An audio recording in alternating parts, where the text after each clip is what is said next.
সে আমাদের পাশে থাকলে অনেক কিছু সম্ভব। এই জন্য আল্লাহ তাআলা তাকে দিয়ে কাজ করাচ্ছে। আমাদের সারোয়ার হোসেন আকুল ভাই,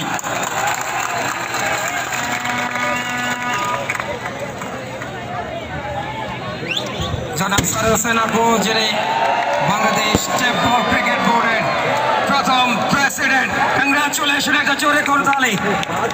অভিনন্দন জানাচ্ছে এই মানুষটিকে এবং ওনার হাত ধরে ওনার সুন্দর পরিকল্পনায় দেশের টেপ টেনিস ক্রিকেট বা টেপ বল ক্রিকেট এগিয়ে যাবে অনন্য উচ্চতায়। এবং যেখানে এবং আমরা একটা আতশবাজির মহড়া দেখতে চাই লগন বছর উপলক্ষে। টেপ বল বিপিএল ঐতিহাসিক মিনি স্টেডিয়াম পূর্ব চান্দনা স্পোর্টিং ক্লাবের মাঠে, স্টেডিয়ামে, যেটা একাধিক ফেসবুক এবং ইউটিউবের কল্যাণে আমরা প্রত্যেকে উপভোগ করছেন।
আয়োজনটা Bangladesh tape ball cricket board তথা লগন মোচন করবে এবং অলরেডি প্রেসিডেন্ট হিসেবে সারোয়ার হোসেন আকুল সফল একজন জনপ্রতিনিধি, সফল একজন ক্রীড়া সংগঠক, যিনি খেলার জন্য মাঠ তৈরি করেছেন, যিনি আগামী প্রজন্মকে লেখাপড়ার পাশাপাশি ক্রীড়ার সাথে সম্পৃক্ত করে তাদের উজ্জ্বল ভবিষ্যৎ তৈরি করে দিতে চান এবং তাকে যোগ্য সাপোর্টটা দিচ্ছে নবনির্বাচিত মাননীয় সংসদ সদস্য গাজীপুর 2 জনাব মোহাম্মদ মুজিবুর রহমান এবং